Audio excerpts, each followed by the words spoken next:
Bonjour les amis, mais où sommes-nous aujourd'hui? Nous allons parler de poules?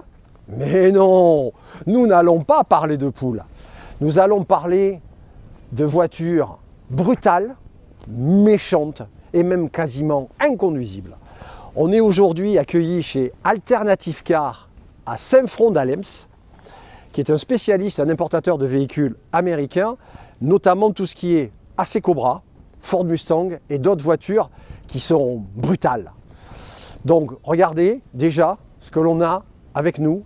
On a des véhicules super, méga brutaux. Ça, c'est pratiquement inconduisible pour le commun des mortels.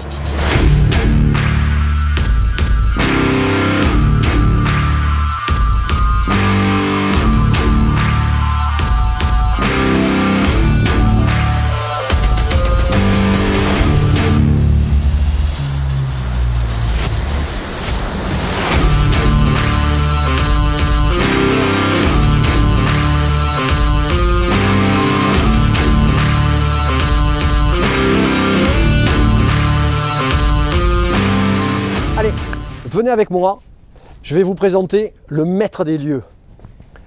Francis, on va te sortir, on va t'arracher de ton moteur. Bonjour Francis. C'est pas possible, bonjour Jean-François. Comment vas-tu? Bien, et toi? Écoute, nous sommes absolument ravis d'être reçus chez toi, chez Alternative Car. On est vraiment contents. En plus, on est au milieu de voitures. Waouh, waouh, waouh, waouh, waouh. Ça va faire mal aux oreilles tout à l'heure. Non. Si, et ça fait un peu mal aux oreilles. Parle-nous un petit peu de ta passion. Qu'est-ce qui a fait que aujourd'hui tu t'occupes que de ça? Oui, Pourquoi? par passion, comme tu viens de le dire. Par passion pour les V8 américains. La Cobra, c'est venu un petit peu après. Le départ, c'était vraiment la Ford Mustang. Mais on était déjà dans le V8. Et au fur et à mesure qu'on a avancé, la Cobra est venue. J'ai trouvé ces voitures aux États-Unis, ça, les GT40, des choses comme ça. J'ai découvert des voitures qui étaient vraiment bien faites, qui fonctionnaient, avec lesquelles on pouvait vraiment faire quelque chose, pas des répliques faites sur une base de coccinelle, quoi. D'accord. Et voilà, aujourd'hui, tu as un petit exemple là, comme les GT40, comme d'autres véhicules. Ça, c'est vraiment les véhicules passion chez Parce moi. que tu as connu des GT40, toi. Des vrais, jamais. Ouais, mais je m'en Un doute. grand regret. Mais moi, il y a 30 ans de ça, j'ai eu une réplique anglaise de GT40 que j'ai gardée longtemps, avec lequel j'ai roulé pas si souvent que ça, parce que c'était plus souvent en panne qu'autre chose, mais qui avait déjà un beau V8. C'est une information, mesdames et messieurs. Vous avez entendu? On parle des répliques anglaises, là, c'est pour Ouais. ça. Et quand j'ai découvert ces répliques, puisque ce sont des répliques quand même aux États-Unis, avec des fabricants américains ou des fois même sud-africains, qui font des répliques fantastiques, avec les gros moteurs, les gros 7 litres de V8 d'origine, enfin des GT40, on a eu la chance de pouvoir en faire venir quelques-unes à une époque, des MK2, donc des États-Unis, et c'est des voitures qui font, ça fait 550 chevaux, c'est des bolides Kevin a pu conduire sur circuit, moi aussi, ou sur route même, parce que c'est juste fabuleux, quoi. Voilà.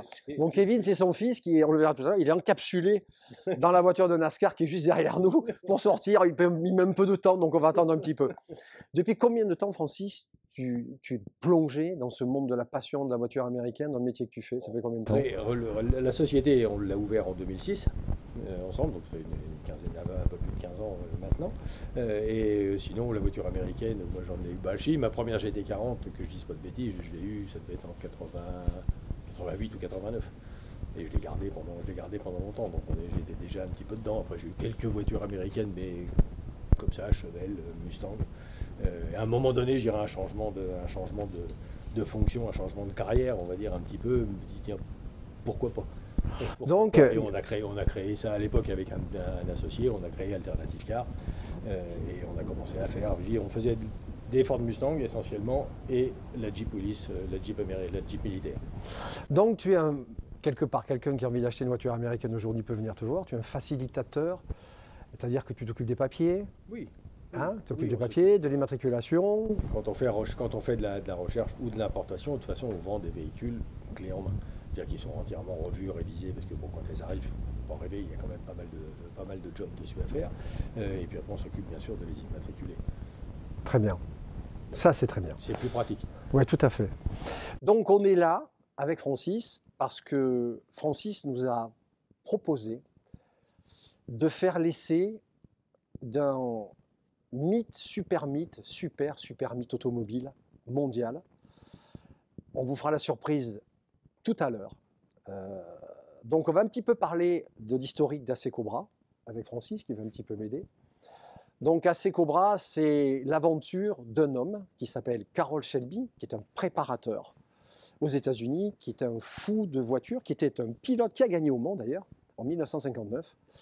Et en 1960, il s'est arrêté. Et il s'est dit, pour des causes de maladie, il s'est dit, il faut absolument que je mette la pâtée au Ferrari. C'est obligatoire. Et il s'est mis en chasse. Et à cette époque-là, quand il a gagné le Mans, il y avait une marque qui s'appelait AC, qui était une marque anglaise, une petite marque anglaise avec des petits moteurs. Et à cette époque-là, en 1950, ils ont fait 6e du Mans, alors que lui a fait 1er. Et il s'est dit, pourquoi pas se tourner vers ce genre de carrosserie? Est-ce que j'ai raison, Francis? Tout à fait. Hein? Ensuite, il a cherché, et contact après contact, il s'est avéré qu'il s'est intéressé à l'achat de cette marque AC Bristol. Alors Bristol, c'est parce que c'était le moteur qui s'appelait Bristol.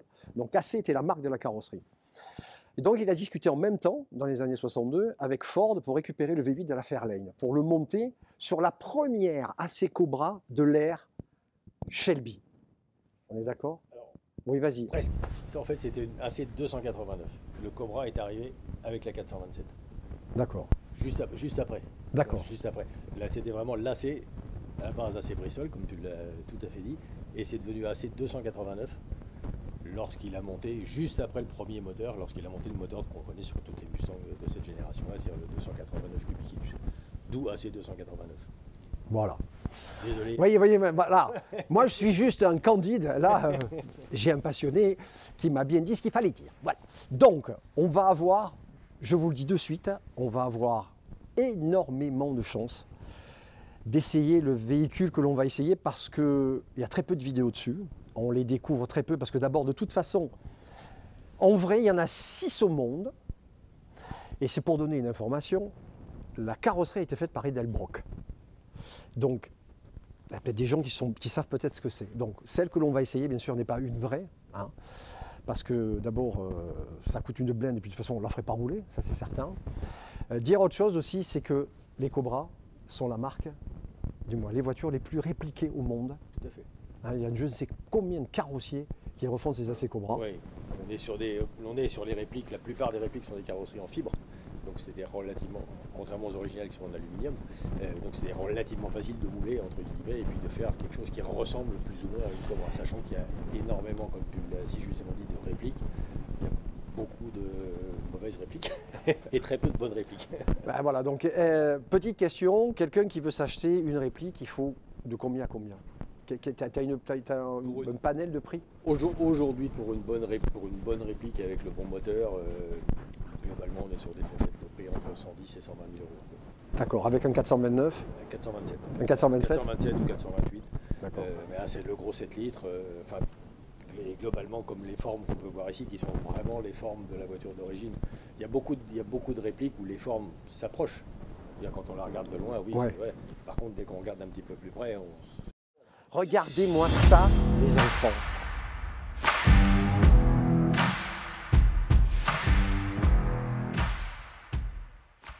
Allez, alors maintenant, on va parler de coque au vin.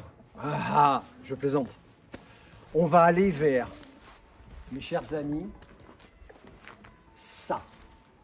AC Cobra, Daytona.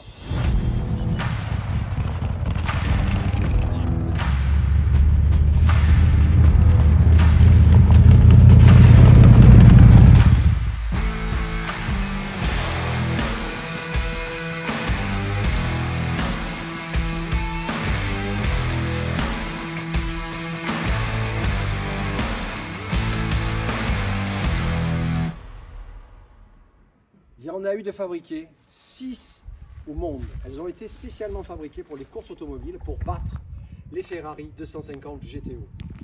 Quand on voit la forme de la voiture, on se doute bien qu'on s'est quand même sacrément inspiré de la Ferrari 250 GTO.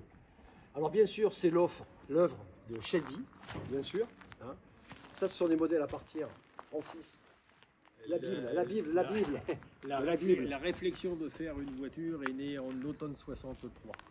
Et le premier exemplaire est sorti en avril 64, c'est-à-dire quasiment en même temps que la Mustang. C'était assez rigolo. La première Mustang qui est sortie des usines Ford. Mais voilà, le premier prototype est sorti en avril 64 puisqu'il devait courir au mois de mai sur les 24 heures de Daytona. Elle a participé, bon pas avec succès cette année-là, mais malgré tout elle a quand même participé. Bon, on voit bien sûr la forme à l'arrière. On reconnaît, c'est un peu compliqué de reconnaître une Acecora même de devant, mais surtout cette espèce de drop shot qui est à l'arrière, un petit peu style fastback. Oui. Hein. On a voulu bien sûr augmenter l'aérodynamisme de la voiture pour justement battre ces punaises de Ferrari. Mais vous savez qu'ils sont arrivés quand même en 66 avec la GT40. Hein, pas avec celle-là, mais avec la GT40 en 66. Si vous avez vu le film 66 Le Mans, c'est le film qu'il faut regarder. Donc voilà, on est sur une bête de course. Ça, c'est du sauvage, c'est du brutal. Ça a une accélération monumentale, un bruit à vous défoncer les tympans, la tête, l'estomac. C'est une machine, c'est le diable. C'est Highway to Hell, cette voiture. On est vraiment aux portes de l'enfer avec une voiture comme ça.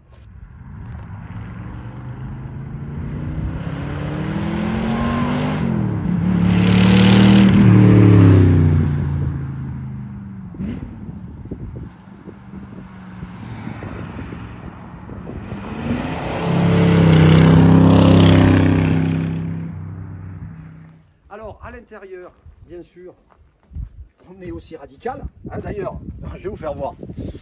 Alors, moi, je suis arrivé tout à l'heure et je me suis dit, mais punaise, où est-ce que j'ouvre la porte? Eh bien, il y a une jolie écope qui est là, qui récupère l'air et qui l'amène au frein arrière. Et là, vous avez un tout petit bouton, on appuie là, et on ouvre la portière. Et pour l'autre côté, il n'y a absolument pas de bouton. C'est quand vous êtes à l'intérieur, on ouvre la portière de l'intérieur. Regardez le tableau de bord, bon, très typique des Cobra avec les 5 compteurs, c'est-à-dire huile, température d'eau, température d'huile, voltage, essence, le fameux levier de vitesse incliné vers l'avant, donc on reste vraiment sur du Cobra pur. Hein. C'est une voiture qui est, à l'œil, elle est impressionnante. Le diamètre des roues est phénoménal, et pourtant on n'est que sur du 18, mais on a une voiture qui est extraordinaire. Et le cul de la voiture, parce que là, on n'appelle plus ça un popotin, on appelle ça un cul. Regardez-moi la beauté de cette voiture. Regardez-moi cette pelle à tarte, là, ce queue de canard derrière. Franchement, on est devant une œuvre d'art, parce que pour moi, c'est une œuvre d'art. C'est une voiture qui sort complètement de l'ordinaire. D'abord, c'est une voiture qu'on ne verra, vous ne verrez peut-être jamais. Bon, les enfants, on vient de voir quelque chose de... pour moi de fabuleux, parce que c'est vraiment une voiture dont on rêve. On va remercier Francis de son accueil parce qu'il a été super sympa. On l'a emmerdé pendant pratiquement toute une après-midi. Il fait beau, on va en profiter. Mais ouais, mais je te remercie franchement. C'est moi qui vous remercie. Donc le petit chéri, la prochaine émission, c'est bientôt. N'oubliez pas de venir liker, s'il vous plaît. Ne pensez aussi à prendre rendez-vous si vous voulez qu'on prenne votre voiture. Qu'on vienne chez vous ou qu'on aille quelque part dans un bel endroit, qu'on présente votre passion et votre automobile. Donc pensez-y aussi.